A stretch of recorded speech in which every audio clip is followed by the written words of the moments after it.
اللہ تعالیٰ فرماتا ہے قیامت کے دن کا منظر، کیسے قیامت قائم ہوگی۔ وَنُفِخَ فِي الصُّورِ فَصَعِقَ مَنْ فِي السَّمَاوَاتِ وَمَنْ فِي الْأَرْضِ إِلَّا مَنْ شَاءَ اللَّهُ، سور پھونکی جائے گی۔ ہوگا یہ کہ ایک وقت آئے گا اس کا جب دنیا اینڈ ہونے والی، ختم ہونے والی ہے۔ سائنس بھی آج اس بات کو تسلیم کر رہا ہے کہ یہ جو سولار سسٹم ہے اس کی ایک عمر ہے، اس کی ایک ایج ہے، اس کے بعد یہ ختم ہونے کے قریب آئے گا۔ تارے اپنی اپنی عمر مکمل کر کے بلیک ہولز میں جا رہے ہیں۔ گیلیکسی کے اندر جو سٹارز ہیں ان کی عمر ایک لیمیٹڈ عمر بتائی جا رہی ہے، اس میں سورج کی بھی عمر ہے، چاند کی بھی عمر بتائی جا رہی ہے۔ یہ سائنس کی باتیں ہیں، لیکن اللہ نے قرآن میں فرمایا چاند اور سورج یہ ٹکرا دیے جائیں گے، تارے ایک دوسرے سے سب ٹکرا دیے جائیں گے۔ اذا الشمس كورت واذا النجوم انكدرت، 30ویں پارے میں اللہ تعالیٰ نے اس میں فرمایا جب سورج کو یعنی ٹکرا دیا جائے گا اور ستارے آپس میں ٹکرا دیے جائیں گے اور سورج کالا ہو جائے گا، یعنی کچھ نہ کے برابر رہ جائے گا قیامت کے قریب۔ وَإِذَا الْجِبَالُ سُيِّرَتْ، اور پہاڑ جو ہے نا اڑا دیے جائیں گے اور سمندروں میں آگ لگا دی جائے گی، زمین پوری ختم کر دی جائے گی۔ اور سورہ قاریعہ میں آپ نے پڑھا ہوگا یوم یکون الناس کالفراش المبثوث وتکون الجبال کالعہن المنفوش، تم لوگوں کو دیکھو گے کہ پتنگوں کی طرح سے اڑ رہے ہوں گے، اور پہاڑوں کو دیکھو گے کہ روئی کا پہا جو ہوتا ہے، روئی کا پہا اس طرح سے پہاڑ بکھر چکے ہوں گے۔ اور اس کے بعد یہ قیامت جو آنی ہے اس کا یعنی پروسیس کس طرح سے شروعات کیسی ہوگی، وہ ایک لمبی گفتگو ہے۔ مختصراً عرض کرتا ہوں کہ آیات حضور اکرم صلی اللہ تعالیٰ علیہ وسلم کی احادیث میں جو نشانیاں بیان کی گئی ہیں اس اعتبار سے قیامت کے قریب بڑی بڑی نشانیاں آئیں گی۔ دجال آئے گا، دابۃ الارض آئے گا، یاجوج ماجوج نکلیں گے، پھر اس کے بعد سورج پچھم سے نکلے گا، یہ سب بڑی بڑی نشانیاں ہیں۔ حضرت عیسیٰ علیہ السلام کا نزول اس سے پہلے، یہ سب ہو جانے کے بعد پھر روئے زمین پر سے مسلمان ختم ہو جائیں گے۔ پھر ایک وقت آئے گا کہ جب سب لوگ اپنے اپنے کاموں میں مصروف ہوں گے، کوئی کسی کو پڑی نہ ہوگی، اور پھر دنیا میں سب اپنے اپنے کاموں میں اس طرح سے مصروف ہوں گے، کوئی کپڑا کاٹ رہا ہے، کوئی دودھ دوہ رہا ہے، کوئی کھیتی باڑی میں ہل چلا رہا ہے۔ اللہ تعالیٰ قرآن میں فرماتا ہے کہ تم دیکھو گے ان زلزلۃ الساعۃ شیء عظیم یوم ترونھا تذہل کل مرضعۃ عما ارضعت وتضع کل ذات حمل حملها، اچانک ایک سور کی آواز آئے گی، وہی سور آج ہم نے تلاوت میں پڑھا ہے۔ اسرافیل علیہ السلام اللہ کے ایک فرشتے ہیں، ایک باجے کی شکل کی چیز وہ لے کر کھڑے ہیں، وہ بجانا شروع کریں گے۔ شروع میں دھیمی دھیمی آواز آئے گی اور یہ آواز بڑھتی چلی جائے گی یہاں تک کہ یہ آواز اتنی سخت ہو جائے گی کہ جو جہاں تھا وہیں کھڑا رہ جائے گا۔ کپڑا کاٹ رہا تھا اس کے ہاتھ سے کینچی گر گئی، جو کھیتی باڑی کر رہا تھا، ہل چلا رہا تھا، وہ وہیں کا وہیں رک جائے گا، دودھ دوہنے والا اس کا ہاتھ ویسے ہی رہ جائے گا، یہاں تک کہ حاملہ عورتوں کے پیٹ سے بچہ نکل کر گر جائے گا جو عورتیں حمل سے ہوں گی، اور اس کے بعد پھر ایسی غشی، پھر سب پر موت طاری ہوگی اور زلزلے آئیں گے اور پوری زمین کو ہلا کر کے ختم کر دیا جائے گا۔ یہ قیامت ہے، یہ قیامت ہے۔ سور پھونکنے پر سارے انسان جتنے روئے زمین پر ہیں سب کے سب ختم ہو جائیں گے۔ اس کے بعد اللہ تعالیٰ فرماتا ہے ثم نفخ فیہ اخری، پھر دوسری بار سور پھونکنے کا حکم ہوگا۔ لیکن کیسے؟ سور جب حضرت اسرافیل علیہ السلام پھونکیں گے، پہلے انسانوں کی موت، پھر یہاں پر جتنی مخلوقات ہیں، جنات ہیں، جانور ہیں، سب کی موت، چرند پرند تو چھوڑے، نباتات، یہ پیڑ پودوں میں کی جان ختم۔ چاند سورج کو جب ختم کر دیا گیا تو پھر کوئی چیز ہی نہیں، ستارے، چاند، سورج سب، بلکہ اللہ تعالیٰ کے جتنے ملائکہ ہیں، جبرائیل امین علیہ السلام سے لے کر دوسرے ایک فرشتے تک، سارے ملائکہ کو بھی موت آئے گی، سب موت کے شکار ہوں گے، اور سارے جب انتقال کر جائیں گے تو پھر بچتا کون ہے؟ صرف حضرت اسرافیل علیہ السلام جنہوں نے سور پھونکا۔ اب ان کو سور پھونکنے کا حکم جو تھا وہ کہا جائے گا روک دو اب۔ پھر اللہ تعالی حضرت اسرافیل علیہ السلام کو بھی موت طاری کرے گا، اور روح نکالنے والا فرشتہ کون ہے؟ ملک الموت اسرائیل علیہ السلام۔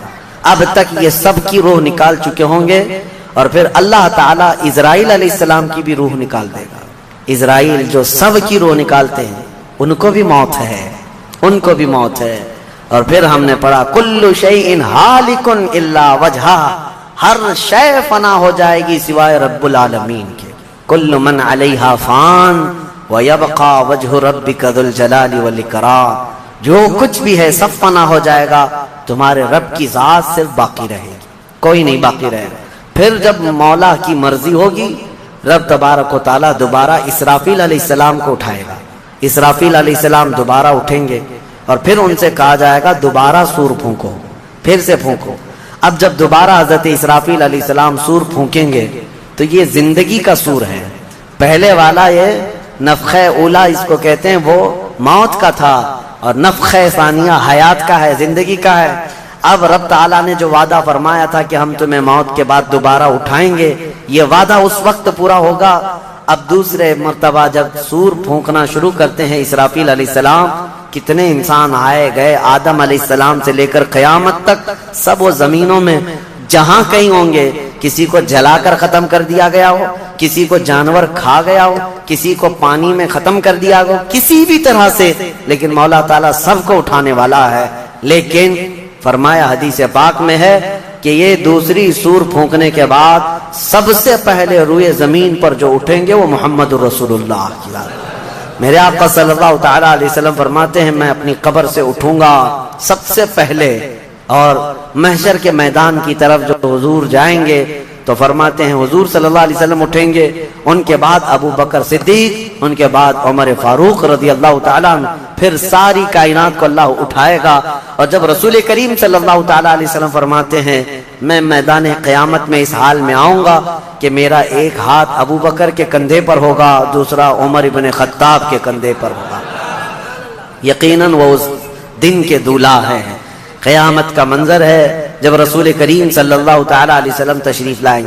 اور اس کے بعد رب تعالیٰ نے فرمایا سورہ زمر میں 2 آیتیں آئی، وَسِيقَ الَّذِينَ كَفَرُوا إِلَى جَهَنَّمَ زُمَرًا، اب جو کفار تھے ان سب کو کھینچ کر کے لایا جائے گا میدان قیامت میں۔ پہلے تو میں آپ کو بتا دوں پوری تفصیلات قیامت کے میدان میں، اس کے بعد ان آیتوں کی تفسیر پر آتا ہوں۔ پھر جب سب کو اٹھا دیا گیا تو ایک زمین ہوگی، اب وہ زمین کہاں ہوگی وہ اللہ بہتر جانتا ہے کس جگہ، کیونکہ یہ زمین ہے ہی نہیں، یہ آسمان ہے ہی نہیں، تو پھر اس وقت بنے گا کیا یہ اللہ ہی بہتر جانے۔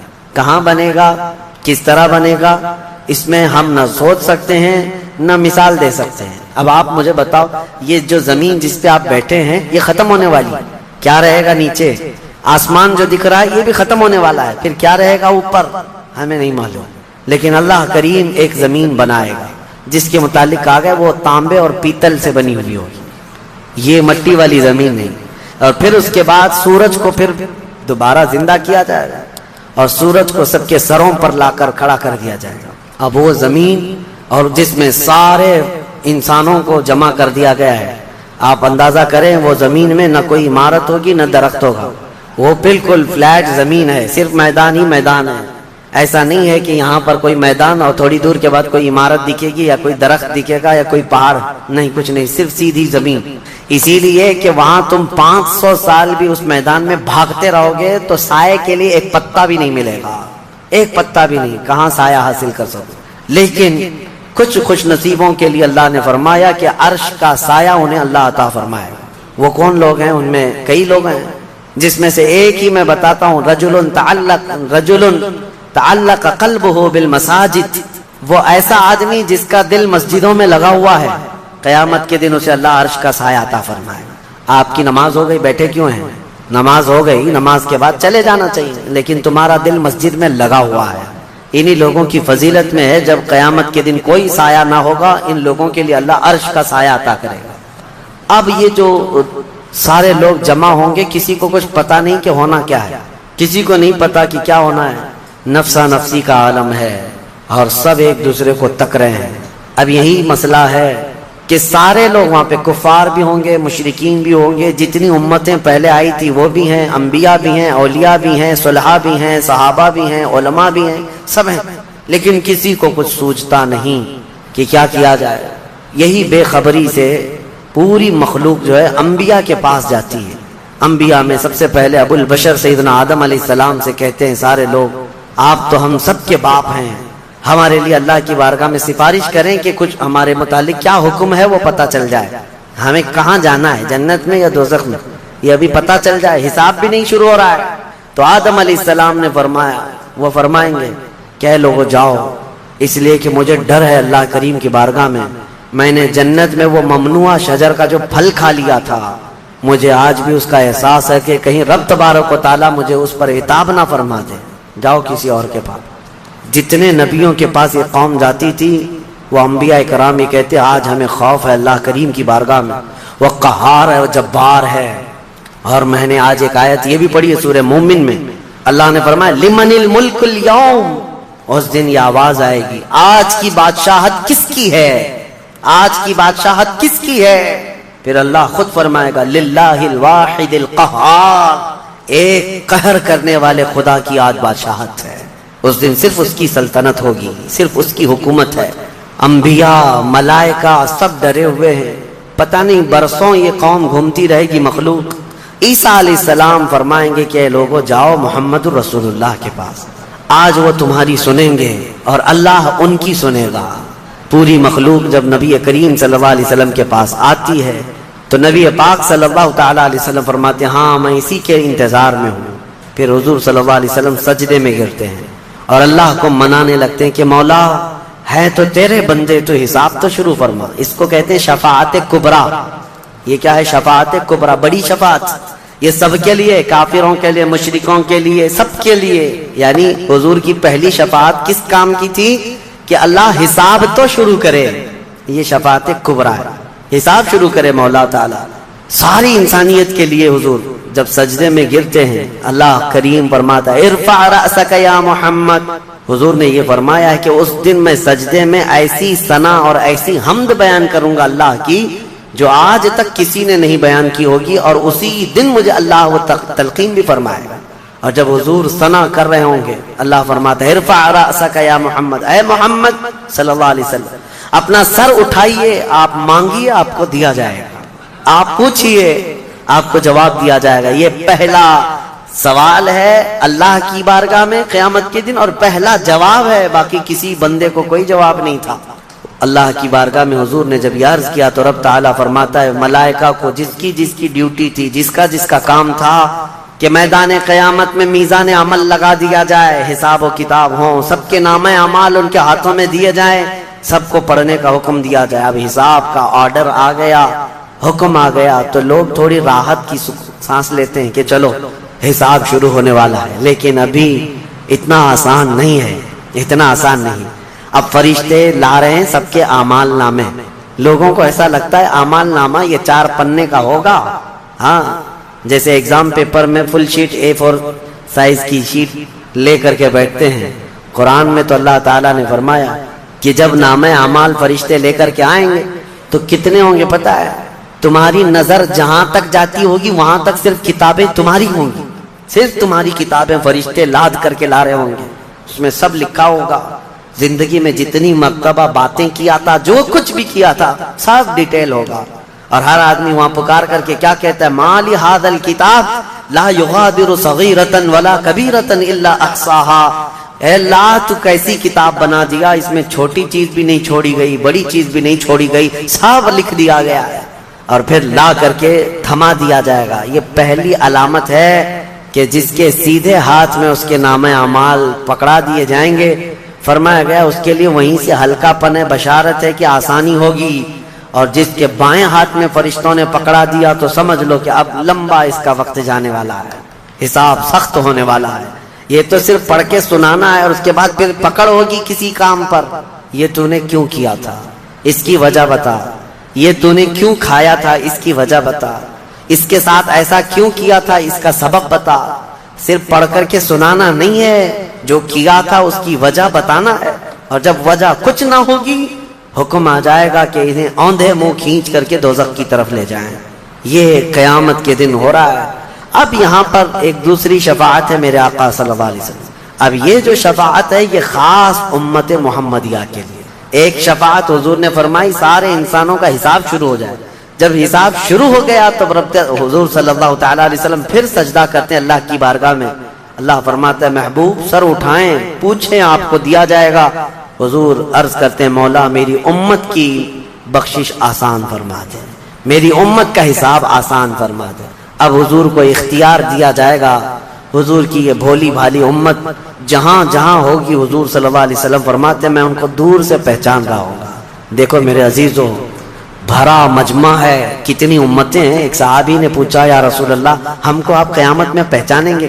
حضور نے فرمایا یقیناً پہچانوں گا۔ کیسے؟ حضور فرماتے ہیں زندگی میں تم جو وضو کرتے تھے، یہ جو اعضائے وضو ہیں چہرہ اور ہاتھ، حضور فرماتے ہیں قیامت کے دن یہ سورج کی طرح چمک رہے ہوں گے، اور اسی چمک سے میں پہچان لوں گا یہ میری امت ہے، جس کے ہاتھ چہرے چمک رہے ہوں۔ جو وضو ہی نہیں کرتا اس کا کیا چمکے گا؟ لیکن حضور صلی اللہ تعالیٰ علیہ وسلم نے حدیث پاک ہے یہ وضو کے اعضاء کی چمک سے حضور اپنی امت کو پہچان لیں گے، فلاں میرا امتی ہے، فلاں میرا امتی ہے۔ بہرحال اب اس کے بعد اب میں ان آیتوں کی طرف آتا ہوں۔ حساب و کتاب ہو رہا ہوگا۔ سب سے پہلے وہاں پر قیامت کے دن جن کو لایا جائے گا، الگ الگ روایات ہیں، اس میں 3 لوگوں کے متعلق فرمایا گیا ہے، ایک عالم، ایک شہید اور ایک امیر آدمی پیسے والا۔ حالانکہ تینوں اچھے لوگ تھے دنیا میں۔ یہ جو امیر تھا بہت پیسہ مارتا تھا، اور یہ قاری قرآن تلاوت اچھی کرتا تھا، اور یہ شہید تو جنگ میں شہید ہوا تھا لڑ کر کے۔ تینوں کا حساب ہو رہا ہوگا۔ سب سے پہلے رب تبارک و تعالیٰ اس قاری قرآن کو بلائے گا، بتا تو قرآن کیوں پڑھتا تھا؟ وہ کہے گا میں نے تجھے اچھی آواز دی تھی، تو نے اس آواز کا کیا کیا؟ وہ کہتا ہے میں قرآن پڑھتا تھا بہترین انداز میں۔ رب تعالیٰ فرماتا ہے تو اس لیے پڑھتا تھا کہ لوگ تیری آواز کی تعریف کریں، کیا آواز ہے؟ اور لوگوں نے تعریف کر دیا، دنیا میں تجھے تیرا بدلہ مل گیا، یہاں قیامت میں کچھ نہیں، جاؤ جہنم میں۔ مالدار آئے گا، اس سے رب تعالیٰ فرمائے میں نے تجھے بہت مال دیا تھا، کیا کیا؟ کہے گا رب تعالیٰ میں نے غریبوں میں تقسیم کیا ہے، بہت خیرات کیا ہے۔ اللہ کریم فرماتا ہے کہ تو نے تو یہ نیت سے تقسیم کیا تھا نا کہ لوگ تجھے دیالو کہیں، سخی کہیں، تیری مال کی تعریف کریں، تو لوگوں نے تو وہ تعریف کر دی، دنیا میں جو تجھے ملنا تھا وہ مل گیا، تیری خواہش ہو گئی، یہاں کچھ نہیں۔ اسے بھی فرمایا جائے گا دوزخ میں ڈال دو۔ تیسرا جو شہید ہے اس کے لیے بھی رب تعالیٰ فرماتا ہے میں نے تجھے جوانی دی تھی، کیا کیا؟ کہا اے اللہ میں لڑتا رہا کافروں کے مقابل میں اور اپنی جان دے دیا۔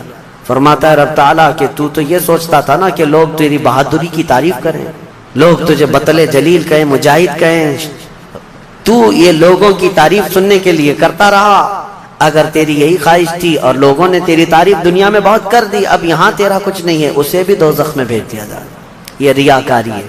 یہ پہلا حساب جن لوگوں کا ہونے والا ہے، یہ 3 لوگوں کے بارے میں حدیث پاک میں۔ پھر میرے آقا صلی اللہ علیہ وسلم فرماتے ہیں قیامت کے میدان سے اس وقت تک کوئی پیر ہٹا نہیں سکتا جب تک اللہ 5 سوالات نہ کر لے۔ ان میں سے پہلا سوال یہی ہے کہ اللہ فرمائے گا میں نے تجھے جوانی دی تھی، تو نے کہاں خرچہ کیا؟ یہ ہر ایک کو بتانا پڑے گا، ہر ایک کو بتانا پڑے گا۔ اب آپ اپنی اپنی تیاری کر لو کہ کہاں کہاں خرچہ کیا، اللہ کو مجھے بتانا ہے۔ آج اگرچہ تم ہماری باتوں کی طرف توجہ نہیں کرو گے، کیئر نہیں کرو گے، لیکن ایک دن وہ آئے گا جب تمہیں اللہ کی بارگاہ میں کھڑے ہو کر اپنی جوانی کا پل پل بتانا ہوگا، وہاں کوئی چارہ نہیں ہوگا۔ وہی اب آیت کریمہ ہے وَسِيقَ الَّذِينَ كَفَرُوا إِلَى جَهَنَّمَ زُمَرًا حَتَّى إِذَا جَاءُوهَا فُتِحَتْ أَبْوَابُهَا وَقَالَ لَهُمْ خَزَنَتُهَا۔ کافروں کی جماعت کو فرشتے کھینچتے ہوئے دوزخ کی طرف لائیں گے۔ دوزخ کیسی ہوگی میں انشاءاللہ العزیز اس کو عرض کروں گا آخری میں، رمضان کے آخر میں، کیونکہ یہ جو عشرہ گزر رہا ہے یہ جہنم سے آزادی کا عشرہ ہے۔ کاش اللہ ہمارا نام بھی آزاد ہونے والوں میں شامل فرمائے کہ جہنم سے آزاد ہونے والوں میں ہمارا نام شامل ہو گیا تو پھر قسمت ہی قسمت ہے۔ جب لایا جائے گا دوزخ کے کنارے جماعت کی جماعتیں آ رہی ہوں گی، جماعت یہاں پر اللہ نے فرمایا زمرہ یعنی بہت کثیر تعداد میں جماعت کو کھینچ کر کے لایا جائے گا۔ پھر دوزخ کے دروازے کھول دیے جائیں گے، فتحت ابوابها، دروازے کھول دیے جائیں۔ وقال لهم خزنتها، اور جو دربان ہے دوزخ کے دروازے پر حضرت مالک، وہ فرشتے ہیں، بڑے سخت قسم کے فرشتے ہیں، وہ ان سے پوچھیں گے، جو جماعت دوزخ میں ڈالے جانے کے لیے لائی جا رہی ہوگی ان کو پہلے پوچھیں گے الم یاتکم رسل منکم یتلون علیکم آیات ربکم وینذرونکم لقاء یومکم ھذا، اے لوگو کیا تمہارے پاس اللہ کا کوئی رسول نہیں آیا تھا؟ کیا تمہیں اللہ کی آیتیں پڑھ کر کے کسی نے نہیں سنایا تھا؟ یا آج کے دن کے بارے میں تمہیں کسی نے ڈرایا نہیں تھا کہ قیامت آنے والی ہے؟ یہ دوزخ کا فرشتہ لوگوں سے پوچھے گا، قرآن میں اللہ فرماتا ہے، تو لوگ کیا کہیں گے؟ قالوا بلا ولکن حقت کلمۃ العذاب، وہ کہیں گے ہاں کیوں نہیں آئے تو تھے لیکن ہم جھٹلا دیے تھے، نبیوں کے پیچھے نہیں چلے، قیامت کے دن پر یقین نہیں رکھے اور عذاب ہمارے اوپر واجب ہو گیا، ہم جا رہے ہیں۔ قیل ادخلوا ابواب جہنم خالدین فیہا، ان سے کہا جائے گا ادخلوا ابواب جہنم، داخل ہو جاؤ جہنم کے دروازوں میں، خالدین فیہا، ہمیشہ تم رہو گے یہاں پر۔ یہ کافروں کے لیے ایسی آواز آئے گی کہ وہ چیخ مارتے ہوئے دوزخ میں کود رہے ہوں گے۔ فبئس مثوى المتکبرین، اللہ فرماتا ہے کیا ہی بری جگہ ہے، کیا ہی برا ٹھکانہ ہے یہ گھمنڈ کرنے والوں کا، زمین پہ اترانے والوں کا جو اللہ کو نہیں مانتے تھے۔ اب سنیے 1000 سال تک دوزخ میں جلتے کڑتے رہیں گے، پکارتے رہیں گے، پکارتے رہیں گے، اے مالک اے مالک اے مالک اے مالک۔ کون؟ جو دربان دوزخ ہے، دربان ہے دوزخ کے دروازے کا، وہ 1000 سال کے بعد سن کر کے پوچھیں گے کیا بات ہے تمہاری، کیا چاہتے ہو؟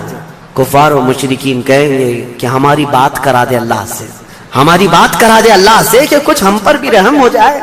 حضرت مالک کہتے ہیں خدا قہار ہے غضب پر، خدا قہار ہے غضب پر، اللہ کریم کی بارگاہ میں بات کرنے کی بڑے بڑے فرشتوں کی ہمت نہیں ہے۔ کہیں گے ابھی نہیں میں بات کرا پاؤں گا، پھر وہ 1000 سال اور عذاب میں جلتے رہیں گے، چیختے رہیں گے۔ دوسرے 1000 سال کے بعد حضرت مالک پوچھیں گے کیا بات ہے؟ جہنمی کہیں گے کہ اے مالک تو ہماری بات کرا دے اللہ سے۔ آپ کی بار حضرت مالک کہتے میں ہمت کرتا ہوں، اللہ قدیر و جبار کی بارگاہ میں عرض کرتے مولا جتنے بھی دوزخ میں جا چکے وہ تجھے فریاد کر رہے ہیں، وہ تجھ سے بات کرنا چاہتے ہیں۔ اب رب تعالیٰ کی طرف سے جواب آتا ہے حضرت مالک کو، اے مالک ان دوزخیوں سے کہہ دو کہ آج کے بعد رب تبارک و تعالیٰ نہ ان کی طرف نظر فرمائے گا نہ کلام کرے گا، لا یکلمہم اللہ یوم القیامت ولا ینظر الیہم، ان کی طرف رب تعالیٰ دیکھنا بھی نہیں چاہتا۔ وہ قدیر و جبار خدا جب دنیا میں ہر دن بلا رہا تھا آجا میرے بندے میرے پاس، آجا میرے بندے میری طرف آجا، ففروا الی اللہ، اللہ کی طرف دوڑ پڑ، نہیں سنتا تھا، ایک دن بھی نہیں سنا۔ اور جہنم میں جانے کے بعد پکار رہا ہے پکار رہا ہے، رب تعالیٰ فرماتا ہے اب اللہ ان کی طرف دیکھنا بھی نہیں چاہتا۔ حضرت مالک جب یہ پیغام سنا دیتے ہیں اللہ کا، جہنم میں ایسی چیخ نکلتی ہے جہنمیوں کی کہ پورا جہنم ہلنے لگ جاتا ہے، کانپنے لگ جاتا ہے ان جہنمیوں کی چیخ سے۔ کیا وہ ان کو کہہ دیا جاتا ہے خالدین فیہا، اب تم ہمیشہ ہمیشہ کے لیے رہو گے یہاں پر۔ اسی لیے میرے عزیزو کفر سے ڈرو، کفر سے ڈرو۔ گناہ کرنے کے بعد معافی ہے لیکن کفر کی معافی نہیں۔ اسی لیے اولیاء امت ڈرا کرتے تھے کہ کہیں موت سے پہلے ایمان چلا گیا، کفر پر موت ہو گئی تو کیا ہوگا، پھر ہمیشہ ہمیشہ کے لیے دوزخ میں جانا پڑے گا، نہ وہاں کسی کی سفارش ہوگی نہ کوئی شفاعت ہوگی۔ شفاعت اور سفارش گنہگاروں کے لیے ہے، کافروں اور مشرکین کے لیے نہیں۔ قرآن میں اللہ نے فرمایا ان اللہ لا یغفر ان یشرک بہ ویغفر ما دون ذلک لمن یشاء، بے شک اللہ تعالیٰ اس کے ساتھ کیے ہوئے شرک کو اور کفر کو ہرگز معاف نہیں کرے گا، اور اس کے علاوہ جو کچھ بھی کیا ہے اللہ سب معاف کرے گا، کفر کو اور شرک کو معاف نہیں کرے گا۔ اب سنیے دوسری آیت ہے وسیق الذین اتقوا ربهم الی الجنۃ زمرا، اس میدان قیامت میں کچھ وہ جماعتیں بھی ہیں جو دنیا میں تقوی حاصل کر چکی تھی، فرمان خدا پر چلتی تھیں، ان کی نمازیں ٹھیک تھی، اللہ سے ڈرتے تھے، اپنی راتیں وہ رو رو کر گزارتے تھے، مولا کو پکارتے تھے۔ وہاں قیامت کے دن اللہ اللہ ان کے حال یہ ہیں کہ ان کا استقبال ہو رہا ہوگا، فرشتے ان کو سجا کر کے لا رہے ہوں گے اور وہ بھی جماعت جماعت کے ساتھ جا رہے ہوں گے جنت کی طرف۔ تو جیسے ہی وہ پہنچیں گے فتحت ابوابھا، قرآن میں ہے 7 دروازے جنت کے ان کے لیے کھول دیے جائیں گے۔ یہ پرہیزگار لوگ ہیں، یہ تقوی والے لوگ ہیں۔ جیسے ہی جنت کے دروازے کھلیں گے وقال لهم خزنتها، وہاں پر بھی دربان ہے، جنت کے دروازوں کا دربان وہ حضرت رضوان ہے علیہ السلام، وہ فرشتہ وہاں پر ہے، جنت کے دربان ہے۔ جیسے ہی یہ جماعتیں قریب پہنچیں گی دروازوں کے، کیا کہے گا دربان جنت؟ وقال لهم خزنتها سلام علیکم طبتم، مبارک ہو اللہ کی سلامتی ہو تم۔ یہ جو ہم سلام کرتے ہیں نا السلام علیکم، یہ جنتی سلام ہے۔ یہ دربان جنت جو داروغہ ہے جنت کے دروازوں کا، وہ سلام کرے گا فرشتہ جو آ رہے ہیں جنت میں، سلام علیکم طبتم، مبارک ہو، خوش آمدید، اللہ کی سلامتی ہو، فادخلوہا، آ جاؤ جنت میں داخل ہو جاؤ، خالدین، ہمیشہ کے لیے، اب تم بھی یہاں سے نہیں جاؤ گے۔ اب ہمارے اس چھوٹی سی زندگی میں بتاؤ میرے عزیزوں، اب اندر جیسے ہی جنتی داخل ہوتے ہیں کیسے، سب سے پہلی نعمت کیا ملتی ہے جنت میں؟ اللہ اکبر، آپ کے لیے اور ہمارے لیے سیب ملے گا، انگور ملے گا، گوشت ملے گا کھانے کے لیے، کیا ملے گا میرے عزیزوں؟ سب نعمتیں اپنی جگہ پر، لیکن فرمایا گیا جنتی جیسے ہی جنت میں پہلا قدم رکھتا ہے محمد الرسول اللہ کھڑے ہوں گے، میرے آقا صلی اللہ تعالی علیہ وسلم ہوں گے اپنے امتیوں کے استقبال کے لیے۔ اس سے بڑی نعمت کیا ہے میرے عزیز؟